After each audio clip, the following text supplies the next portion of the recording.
You reminded me that you've been working for 20 years with content strategy. What do you think what are the main changes in the industry? What sort of broad stroke changes?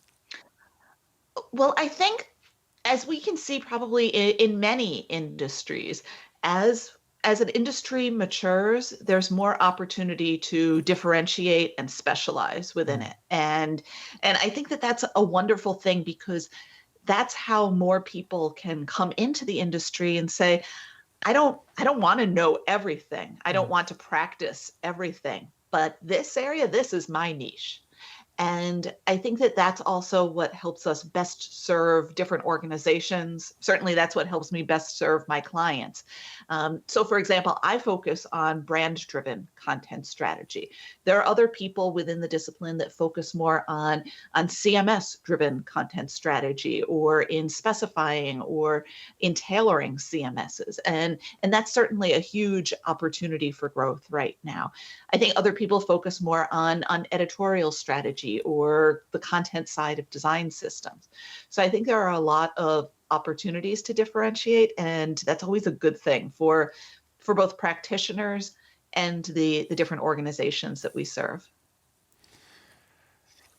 We are also here to talk about your new book, Trustworthy. I think it would be great for those of us who are reading deprived to get a large overview of the book, if that's possible, the broad Sure. strokes of it. Sure, I'm happy to offer that kind of introduction. So content strategy, how the or I'm sorry, I apologize. Trustworthy, how the smartest brands beat cynicism and bridge the trust gap. That it came out back in early March, and it's really I would say a combination of inspiration and tactical execution, tactical guidance Mm. to address what I think is one of the biggest problems affecting our industry, undermining the success of so many businesses, and undermining the confidence and success of our users. So this issue of cynicism, Mm. how people can no longer just take in information, turn to different sources of expertise, and kind of evaluate information against what they already know. That's a problem that I first started seeing in the political arena, where different speakers in U.S. politics, as well as in different aspects of European politics, were essentially telling their audiences, "Only trust me.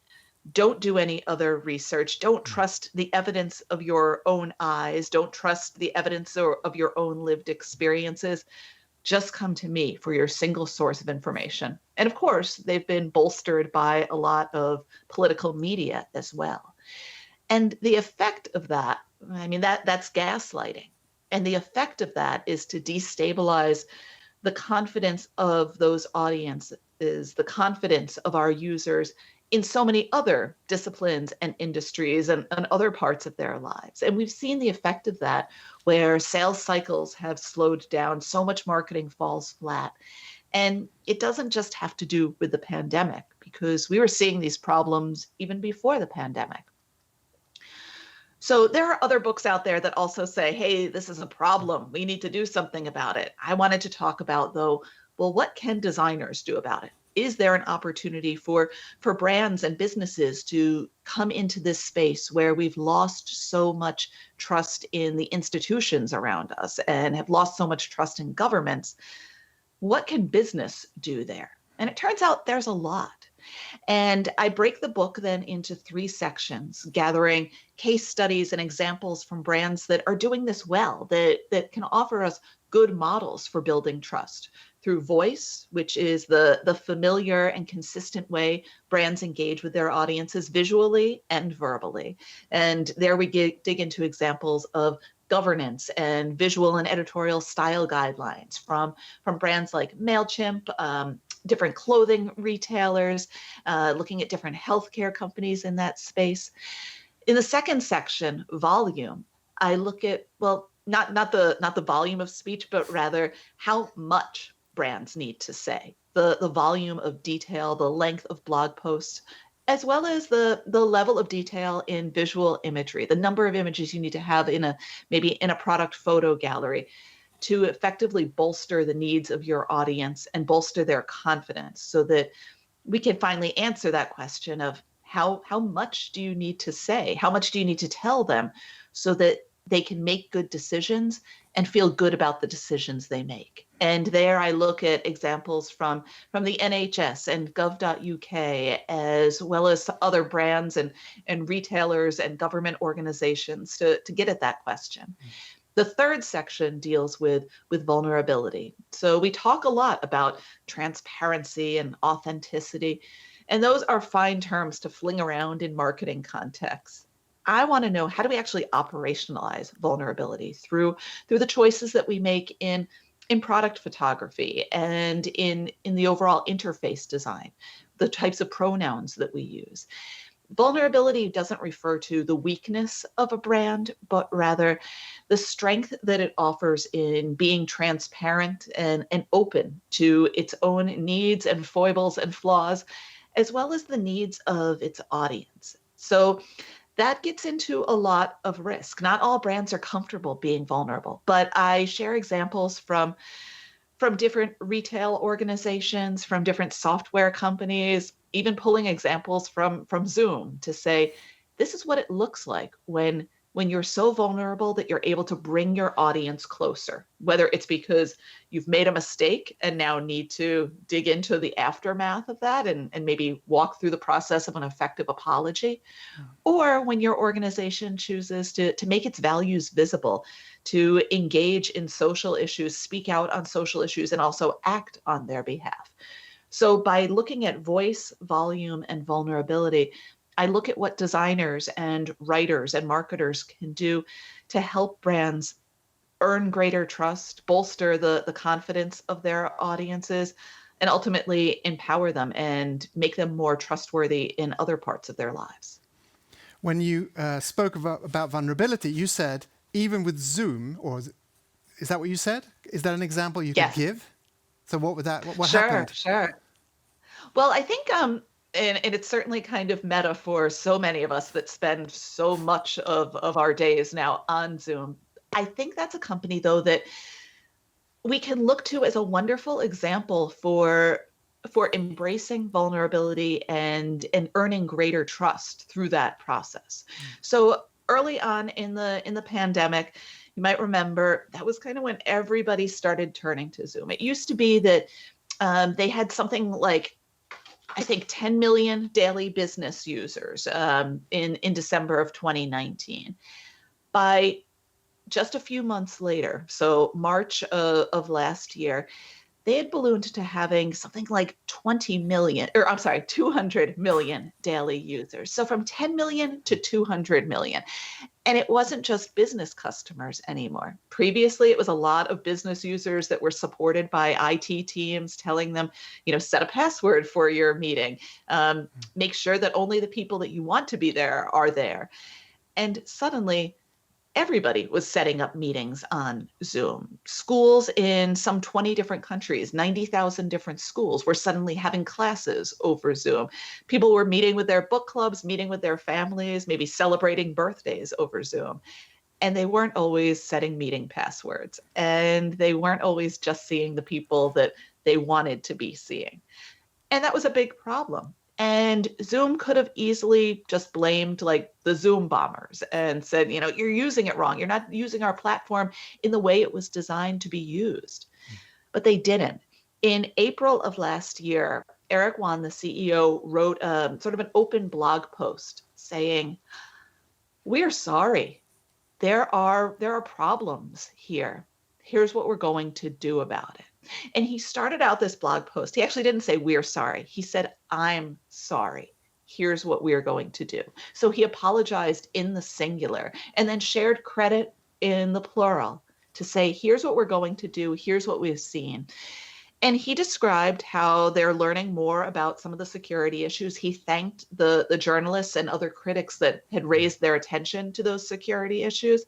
And then he explained how they would be submitting to a third-party audit conducting different transparency reports and engaging with their audience that way, and also shifting all their engineering resources now to focus on security updates. By the following week, they had installed new protocols so that all new meetings needed to start with a password and have a waiting room. So he was swift, transparent, clear in what he was offering, and he gave his audience the appropriate level of detail to really understand the problem. He didn't try to hide it away or think it would go away. His response was the appropriate voice, the right level of detail, the right volume of detail, and it was vulnerable. We can all learn a lot from that. And he also solved, or they also solved the problem by changing the application. Exactly. Yes. Listening to you, it sounds like honesty is always the best policy. Are there cases where that isn't the case? Or is it just, should we always just spill the beans and show ourselves naked and fallible? Well, I think that it is that honest approach that does help to engender trust. Now, of course, that can be challenging for a lot of brands. I think that's sort of an uncomfortable space for many organizations, because we come from a tradition that doesn't necessarily teach that all the time. And that can be awkward. But at the same time, I think that sort of opportunity to be more blunt, maybe be more open, that's an opportunity to bring your audience closer by saying, those problems that you're experiencing, we are too. And so many brands struggle with that. They crave that opportunity to say, how do we relate better to our audiences? Well, as it turns out, it's sometimes through those trials and tribulations, through those challenges, that our audiences can best relate to us. And as I said, it runs counter to so much of what many of us have learned in business, so much of what we've been taught in the tradition of business, that no, you should never let them see you cry, be more stoic, be larger than life. I liken it to how in the 1980s, everybody wore shoulder pads to sort of seem larger than life. Even our businesses wore shoulder pads, where they would never want to expose any potential challenges or flaws there. And now we've seen a shift where when big companies, big conglomerates acquire small businesses, they don't always eliminate the branding of that small business. They sometimes want them to still look like a small mom and pop, maybe with a few typos even on their packaging. They want them to still retain a very human voice. And we see how even larger businesses will start to speak more in the singular when they're engaging maybe through social media. They're still polished. They're still engaging in a brand appropriate way. But sometimes you see how tweets are signed by the name of the individual that's behind the account. And I think right now, when we say how we're all in this together, we're all experiencing some of the challenges of the pandemic, now is a great time for businesses to talk more about how they're supporting users, how they're supporting their employees, maybe the challenges that even the C-suite employees are seeing and experiencing with working from home and whatnot. So I think there are a lot of opportunities to expose those challenges and acknowledge that, yeah, we're having them too. So let's talk about how to get through them together. So I think you've given us a good insight into vulnerability and transparency, and I think our audience can have a clue what to do. You also talked about volume, obviously not the loudness, but the appropriate amount in order to make people capable of making decisions. I mean, making decisions, is that just about the quantity of information? I'm sure there must be other attributes of how you communicate in order to make good decisions. Definitely. So I think it's both the quantity of the information that you're sharing, as well as obviously the quality of that information. And I think when we talk about the level of detail that we offer users, that varies depending on the brand. It also varies depending on that particular target audience that you're trying to reach. One of the examples that I share in the book through a few of the sections is from MailChimp. So world's most popular email marketing platform now. They started out as a small business, though. They were a small business that was in business to serve other small businesses. Of course, they have grown over time. Now they do more than just email marketing, now also offering e-commerce and whatnot. And through all of that, through that kind of change and transition over time, they've worked hard to make sure that their audience can still feel confident that their needs will be met, that their particular issues won't suddenly become less important to the company. And also so that people understand where the company is going. They've done a lot to kind of expose their roadmap, as well as the roadmap of individual products and features, so that the people with whom they're engaging, marketing managers, sometimes it's people that are new to marketing, sometimes it's people that are coming over from another platform, so that that audience always feels smart and empowered and confident that they made a good decision in working with MailChimp. And that's a B2B example, but I think we see that in B2C contexts as well. There are some decisions that our users just want to say, they don't want to give it a second thought. I'm not saying there that we should put a lot more information in front of them. There's certainly times that we want people to feel like, oh, I got it right. I did exactly what I needed to do, and that was it. I knew as much as I needed to know. I share an example in the book from gov.uk, how they went through an amazing process, an enormous content audit, where previously they served up government information across 9 different websites, 75,000 pages. And the result wasn't that their audience felt empowered, they felt confused. People were always wondering, wait, do I need to check another website to make sure I got the right information to engage with government or take advantage of certain services? And that's not a good position to be in. So they went through a content audit that was guided by the mantra that government should only produce content on only the things where government can produce content. And with that idea in mind, they were able to streamline their content from 75,000 pages down to 3,000. And that's enormous. That's incredibly helpful to their audience. It's also incredibly helpful, though, for their content creators and people that had to maintain the content and all of those sites. That's not an easy task, but 3,000 pages are infinitely easier to maintain than 75,000 pages. So as you can imagine, the content became much more consistent, cohesive. People suddenly knew where to look on those websites as well as on the page to find what they needed to know to make good decisions. So sometimes the quantity is what can best inform the quality of the content and those experiences. And it sounds like, one important factor in that story is that they had a very clear principle: only produce information that the government can produce. So that becomes an incredibly efficient guiding light for them in sorting through what they should produce and what they should remove. Right. We only have time for a quick final question. And, I've enjoyed your book, and it's about creating trust in a time of mistrust and discord. But can it be misused? You've created this formula. Couldn't the people who are abusing it use that formula for their own evil ends? Are there people that I'm trying to make sure don't ever read the book? Is that what you're asking? That could be one slant of the question. I think that when we look at sort of those bad actors, certainly in politics as well as in business contexts, that look to hide information from their audiences, that look to obfuscate the truth, certainly there's the concern that if we just flood the zone with more information, people may think, well, I'm hearing enough. I must be hearing the right things to make a good decision. And that's where it becomes even more important to empower our audiences to discern the quality of the content they're seeing.